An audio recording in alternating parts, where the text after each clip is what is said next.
성스러움과 아름다움이 입맞출 때 4강 3부 시작하겠습니다. 이번 시간에는 그 아리마티아 사람 요셉에 관한 이야기를 할 텐데요. 아리마티아 사람 요셉에 대한 복음서의 언급은 그다지 많지 않죠. 그 예수님 생애의 마지막 순간에, 예수님이 마지막 생애를 마치시고 십자가에 못 박혀 돌아가신 연후에 비로소 아리마티아 사람 요셉이 본격적으로 등장합니다. 바로 예수님의 제자들이 스승의 죽음 이후에 뿔뿔이 흩어지고 다 도망갔을 때, 그분이 십자가상에서 돌아가시는 그 순간에도 그 자리에 없었을 때, 고독하고 외롭게 버려진 예수님 앞에, 예수님의 시신 앞에 나타났던 사람이 아리마티아 사람 요셉이죠. 여기서 우리는 잠깐 그런 생각해 볼 수 있어요. 과연 예수님의 제자는 누구였는가? 예수님을 3번이나 모른다고 얘기했던 베드로인가? 예수님을 성전 세력에게 팔아넘긴 유다였는가? 아니면 예수님이 연행되자마자 뿔뿔이 달아나 버렸던 다른 많은 제자들인가? 어쩌면 예수님의 제자라고 굳이 얘기할 수 있다면 예수님이 못 박혀 돌아가신 그 현장에, 그 십자나무 아래에 모여 있었던 그 여인들, 그리고 그 여인들 앞에 나타난 아리마티아 사람 요셉이야말로 예수님의 제자라고 할 수 있지 않을까? 우리가 친구들을 생각할 때 과연 누가 내 친구인가? 정말 내가 힘들 때 어떤 그 결정적인 순간에 내 곁에 서주었던 그 사람이 내 친구죠. 예수님에게도 똑같이 적용될 수 있는 이야기일 수 있습니다. 평소에 너무 두려워 예수님의 제자라고 감히 나서지 못했던 그 요셉이 예수님의 죽음을 목격하고 나서야 그래서 가슴을 쓸어내리고 그 시신 앞에 나타났던 것입니다. 과연 무엇이 요셉으로 하여금 그리로 나서도록 하였는가 한번 살펴보겠습니다. 요셉의 이야기를 하기 앞서서 정말 자기가 사랑하는 사람을 위하여 죽음을 무릅썼던 이야기를 몇 가지 전해보려고 합니다. 첫 번째는 소포클레스가 쓴 안티고네에 나오는 바로 그 안티고네죠. 안티고네는 테바이의 왕 오이디푸스와 이오카스테의 딸입니다. 오이디푸스는 자기 어머니와 결혼했다라고 하는 사실을 나중에 알고 나서 자기 눈을 찔러버리죠. 그리고 앞을 못 보는 상태에서 방황을 하는 동안 오이디푸스 왕 대신에 그 안티고네의 외삼촌이었던 크레온이 섭정을 하고 안티고네는 오이디푸스와 함께 방랑길을 떠나게 되죠. 그리고 크레온이 섭정을 하는 사이에 왕위를 두고 다투었던 오이디푸스의 두 아들, 또는 안티고네의 오빠라고 볼 수도 있겠죠. 두 아들이 있었는데, 즉 에테클로스와 폴리네이케스라는 두 아들입니다. 결국 그 외삼촌인 크레온이 그 두 사람 가운데 동생이었던 에테오클레스 편을 들자 여기에 불만을 품고 왕위를 다시 빼앗기 위해서 폴리네이케스가 아르고스의 군대, 즉 외국 군대를 빌려서 조국을 침공합니다. 결국 전쟁터에서는 크레온이 지지했던 에테오클레스와 아르고스의 군대를 빌려서 침공한 폴리네이케스 두 형제가 싸우게 되고 둘 다 죽음을 맞이하게 됩니다. 그러자 어쩔 수 없이 왕이 된 크레온은 자기가 신임했던 에테오클레스에게는 아주 가장 성대한 장례식을 치러줍니다.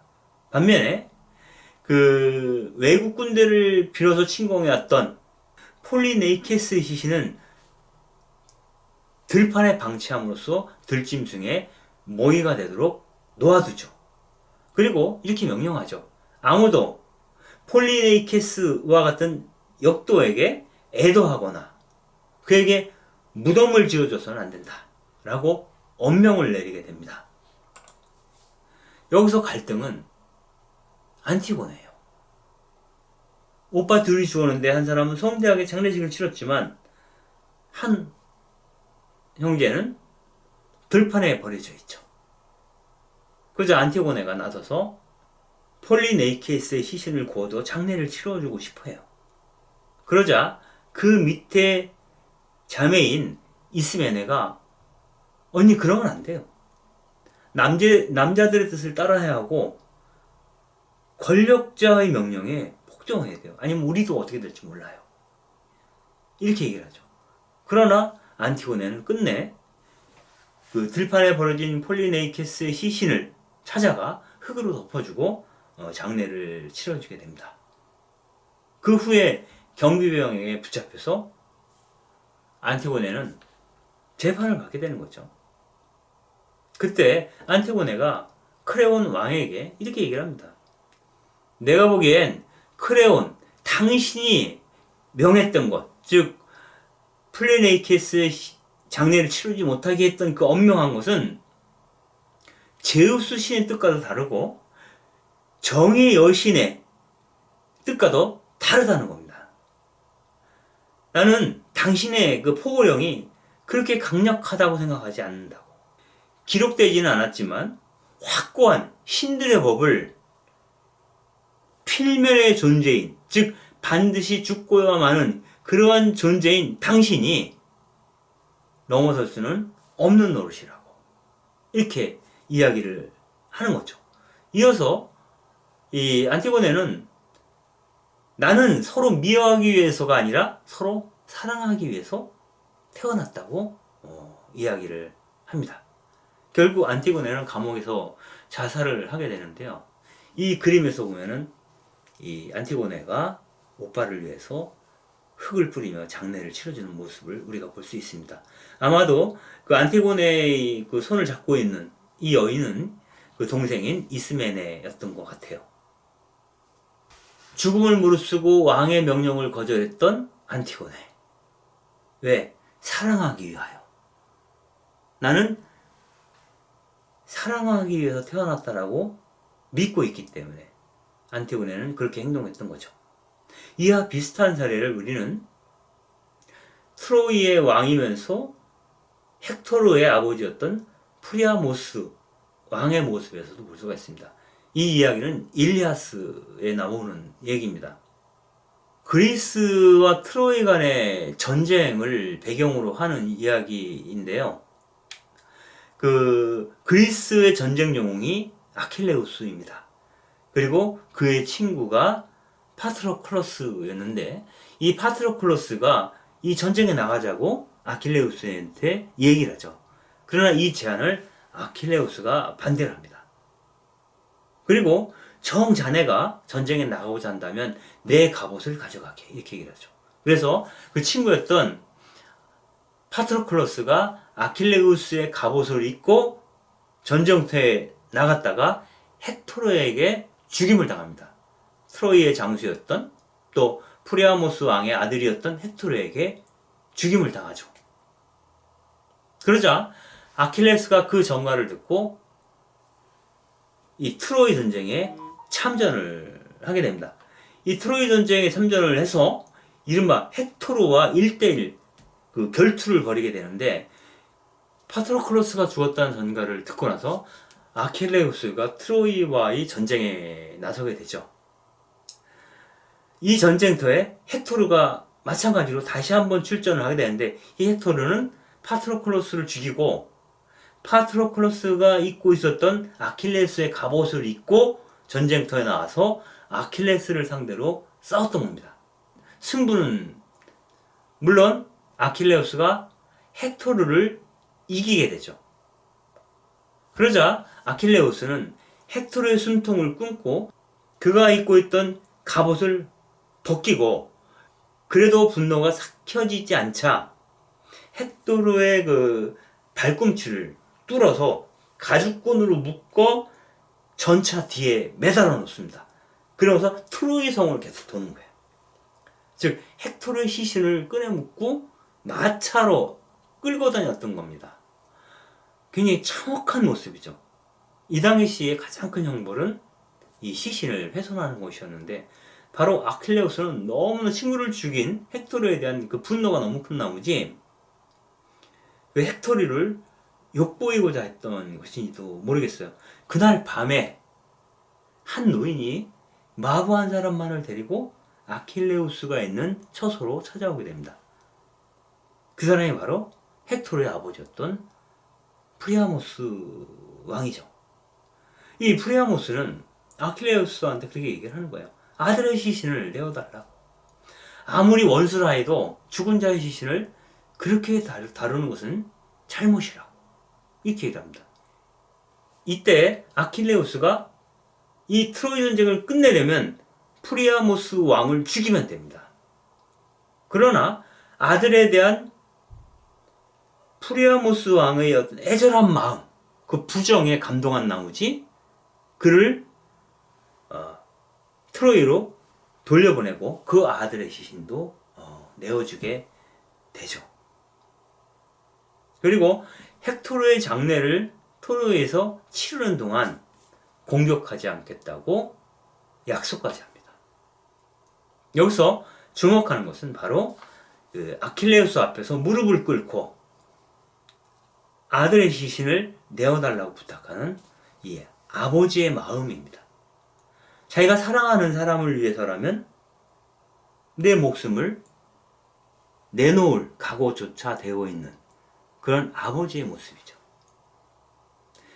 이 안티고네의 모습과 프리아모스의 모습을 보면서 우리는 정말 결정적인 사랑은 결정적인 순간에 확인되는 것은 아닌가 하는 생각을 해볼 수 있겠습니다. 여기서 그 아리마티아 사람 요셉의 이야기를 다루게 되는데, 예수님이 십자가형에 달려 있었죠. 근데 이 십자가형이라고 하는 것은 아무도 십자가에서 그를 내려달라고 부탁할 수 없을 만큼 중대한 범죄를 저지른 사람에게 행하는 형이었어요.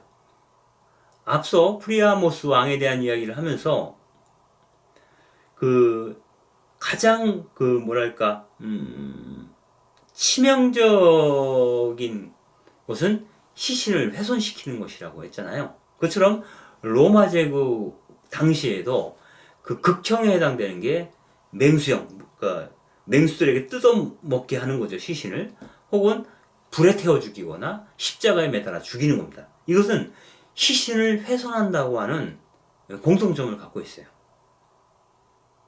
그래서 이 예수님이 바로 이 십자가형에 처했는데, 당시 로마는 역도, 그러니까 반역죄의 경우나 노예들에게만 십자가형을 처했다라고 얘기를 합니다. 그리고 그 로마 시민에게는 기본적으로 십자가형에 처하지 않을 권리가 있다라고 이야기되었었죠.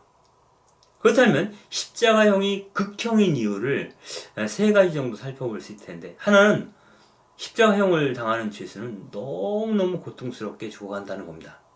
여러분들 그 못을 보통 이 목에다가 박죠. 여기다 박으면은 이게 걸렸을 때 찢어지거든요. 그래서 양쪽 여기다 박고, 그 다음에 그 발목에다가 못을 치죠. 그리고 엉덩이가 닿는 부분은 약간의 그 받침대를 놓습니다. 그래서 엉덩이를 살짝 걸칠 수 있도록 되어 있어요. 그래서 만약 그 받침대가 없으면 아래로 축 처져가지고 바로 질식해서 죽거든요. 여기에 이 받침대가 있으면 거기에 의존해서 가까스로 숨을 쉬면서 때로는 3, 4일까지도 견뎌낼 수 있었다라고 합니다. 그래서 그 사나울 동안 탈진과 질식, 그 고통으로 시달리다가 죽게 돼요. 그리고 이 십자가형에 처하는 죄수들은 이 그림에서 보듯이 벌거벗은 채 매달려 있어요. 수치를 안겨주는 거죠. 그리고 십자가에 달린 시신은 죽더라도 매장돼. 그리고 십자가에 달린 죄수는 죽더라도 매장하지 않습니다. 십자가에 달려있은 채 새나 들깨들의 먹이가 되거나 혹은 나무 위에서 썩어가게 됩니다. 그래서 그 고통스럽게 죽어가는 모습, 그 벌거벗은 죄수, 그리고 맹수들에서 뜯겨지는 그 시신을 바라보면서 십자가를 바라보는 군중들은 어떤 그 참혹한 걸 느끼는 거죠. 그래서 이 십자가형에 처해진 죄수들을 보고 나서는 어떤 사람들 감히 로마에 대한 욕심을 품지 않게 되는 거죠. 아마 그러한 효과를 로마에서는 누렸던 것 같아요.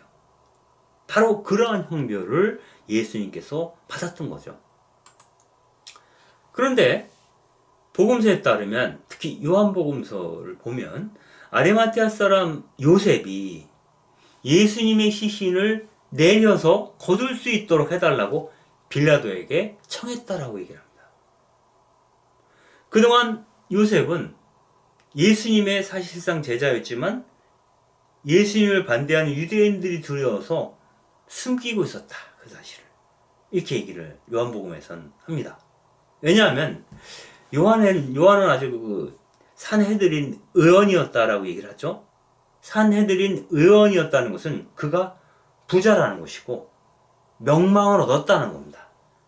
즉, 이 자신의 재산과 명예를 거머쥔 그러한 요셉의 입장에서는 예수의 편을 든다는 것은 많은 것을 잃어버릴 위험을 감수해야 되는 것이죠. 그래서 자기가 예수의 제자임을 밝히지 않았다라고 요한은 얘기를 하는 겁니다. 그러나 정작 예수님이 못 박혀서 죽어버리자 그가 살아 생전에 나는 당신을 사랑한다라고 고백하지 못했던, 당신을 존경하고 따르고 싶다라고 말할 수 없었던 자기 자신이 너무나 부끄럽게 느껴졌는지도 모르겠어요. 그래서 그동안 예수님 앞에서 용맹을 뽐내던 그러한 제자들이 다 도망간 그 자리에, 그 빈 공간에 요셉이 나타나게 되죠. 여기서 우리가 금방 떠올리는 기절이 그거죠. 첫째가 꼴찌 되고 꼴찌가 첫째 된다. 예수님을 존경했지만 그분을 따르지 못했던 요셉이 마지막 순간에 예수님의 시신을 거두게 될 줄은 누가 알았겠어요. 죽을 때까지 당신을 따르겠다고 맹세했던 그 제자들은 예수님을 다 떠나버렸어요. 이를 두고 김학철 교수는 이렇게 얘기를 합니다. 다른 제자들에게 손가락질을 받으며 두려워하던 요셉은 결정적인 순간에 제자들이 모두 도망간 바로 그때 마침내 양심과 용기를 되찾는다. 사람 일을 참 모르는 것 같아요. 마르코복음에서는 같은 이야기를 이렇게 표현하고 있어요. 아리마티아 출신 요셉이 빌라도에게 당당히 들어가 예수님의 시신을 내달라고 청하였다. 그는 명망 있는 의회 의원으로서 하나님 나라를 열심히 기다리던 사람이었다. 이렇게 얘기를 합니다. 여기서 중요한 것은 예수님의 시신을 내어달라고 부탁을 하러 아리마티아 사람 요셉이 빌라도에게 당당히 찾아갔다는 얘기예요. 근데 이거는 우리가 지금 읽고 있는 카톨릭 세번역 성경에서는 이렇게 쓰고 있는 거예요. 당당히 빌라도에게 갔다, 이렇게 얘기를 하는데 당당이라는 말이 적절치 않다는 느낌이 좀 들어요. 200주년 성서에서는 빌라도에게 감히 들어가, 이렇게 돼요. 감히.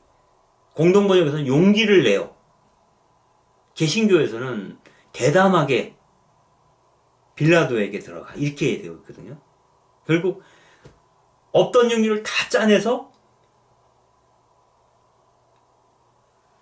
대담하게 용기를 내어 감히 빌라도에게 가서 청했던 거죠. 왜냐하면 죄수의 십자가형에 달린 죄수의 시인을 내어달라는 것 자체는 목숨을 걸고 하는 부탁이에요. 다시 말씀드리면 그가 역도였다면 내가 역도에게 동정을 하고 있다. 혹은 역도와 공범이다. 혹은 역도에 속한 사람이라는 것을 드러내는 행위예요. 그러므로 그도 잡혀가서 죽을지 몰라요. 그럼에도 불구하고 빌라도에게 요셉이 갔다는 거잖아요. 이 사람의 용기는 안티고네가 왕의 명령에도 무릅쓰고 그 형제의 시신에 장례를 치러주었던 것이나 자기 아들의 시신을 돌려달라고 아킬레우스를 찾아갔던 프리아모스 왕의 용기와 닮아있다라고 볼 수도 있죠. 즉 목숨을 걸고 무언가를 행하고 있다는 겁니다. 이 이야기를 전하면서 김학철 교수는 이렇게 표현합니다. 예수의 시체는 그저 실패한 혁명가의 잔해가 아니라 요셉이 모든 것을 걸고 되찾아야 할 용기와 양심과 진리, 곧 그의 것이 되어야 할 보물이었다. 예수의 시신은 그냥 실패한 혁명가의 시신에 지나지 않는 게 아니라는 거예요. 자기가 평생을 두고 찾아왔던 그 진리, 그 양심, 이 모든 것을 상징하는 그러한 분이 바로 예수였다는 거죠. 그가 진리임을 발견하고는 내가 가진 바 모든 재산, 내 재산과 내 명예, 산헤드린 의원으로서의 직분, 이 모든 것을 걸고 그 보물을 찾으러 가는 거죠. 그처럼 예수님의 신을 내어달라고 빌라도를 찾아갔던 아리마테아의 그 발걸음에는 자유의 새벽, 그 자유의 새벽이 깃들어 있다라고 얘기를 합니다. 내 목숨마저 내어주어도 좋을 만한 그 무엇을 우리가 평생 살면서 만날 수 있었다면 그 밖의 모든 것은 다 상대해야 되고 그 밖의 모든 것으로부터 나는 자유로워질 수 있겠죠. 내 일생에, 내 생의 어느 순간에 내가 그분, 하느님을 만날 수 있었다면, 그리고 예수 그리스도를 통해서 정말 그분을 발견할 수 있었다면 그 밖의 모든 것을 우리는 상대화시킬 수 있죠. 버릴 수 있죠. 얽매이지 않을 수 있죠. 그 하나를 만나고자 하는 소망이 요셉에게도 있었던 것은 아닌가. 요셉은 그 진리를 보고자 하는 소망이 있었고 그것을 예수님에게서 발견했고 결정적인 순간에 예수의 편으로 예수에게 속한 자가 된 거죠. 여기 나오는 이 그림은 프레데릭 레이턴이라는 사람이 그린 그림인데요. 아리마테아 요셉이라는 그림입니다. 영국 그 남작 출신의 어떤 그 귀족 출신 화가이죠.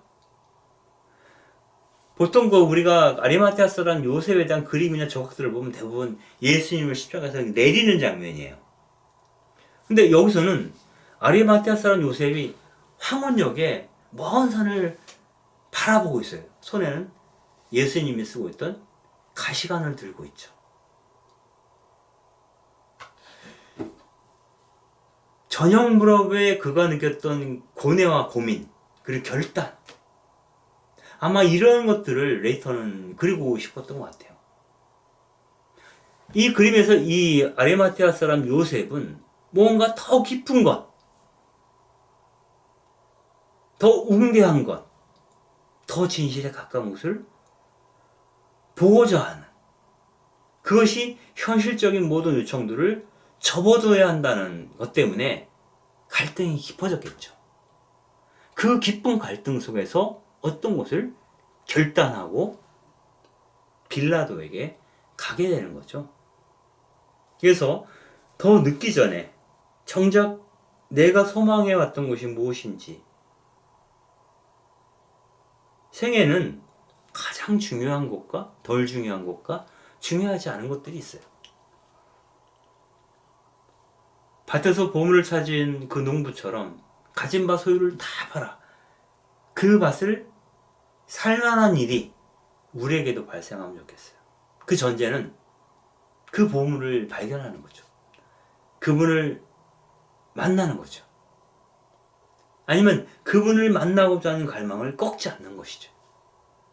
그것으로부터 우리는 나도 몰랐던 용기, 내 안에 도사리고 있던 깊은 곳에서 솟구쳐 오르는 그 힘을 경험할 수 있게 될지도 모르겠어요. 평소에 우리는 그냥 평범한 사람들이죠. 그러나 결정적인 순간에 이 사람이 무엇을 보았느냐에 따라서 나도 몰랐던 용기가 나를 이끌어줄지도 모르겠다 하는 생각을 해봅니다. 별을 바라보며 메시아를 찾아서 길을 떠났던 동방박사들처럼 우리도 그 길을 따라 걷게 될지도 모르겠어요. 우리의 갈망이, 그 거룩한 갈망이 낙심할 만한 상황에서도 희미해지지 않았다면. 지금 보시는 이 그림은 영국 빅토리아와 알버트 박물관에서 소장하고 있는 상하 조각이에요. 굉장히 오래된 조각인데요. 여기서는 보통 아리아마티아 사람 요셉을 표현하던 그 모습이죠. 십자가에서 내려진 예수님을 이렇게 부축하고 있는 아리마티아 요셉의 모습이죠. 이 조각을 보면은 예수님과 요셉이 거의 한 몸이 된 것 같아요. 하나의 기둥으로 서 있는 것 같아요. 이때 그 요셉, 시신으로 남겨진 예수님을 받아든 요셉은 어떤 심경이었을까를 생각하면 이 예수님은 이미 기적을 행할 수도 없어요. 예전처럼 하나님 나라를 선포하지도 않아요. 가르침을 펼치지도 못해요. 그러한 예수의 시신을 아주 정중하게 요셉은 내려앉고 있습니다. 열렬하게 하나님 나라를 숨어서 갈망해왔던 요셉의 입장에서는 예수의 죽은 시신이란 자기 소망의 죽음이라고 할 수도 있어요. 요셉은 예수님에게 희망을 걸었어요. 하나님 나라에 대한. 그런데 그 예수님이 죽음으로 인해서 하나님 나라에 대한 요셉의 희망도 죽은 것과 진배 없겠죠. 그러나 바로 그 순간에, 바로 그 순간에도 그 제자들이 다 흩어진 상태에서 요셉은 예수의 시신과 함께하고자 했다라는 거예요. 절망 속에서도 희망을 포기하지 않는,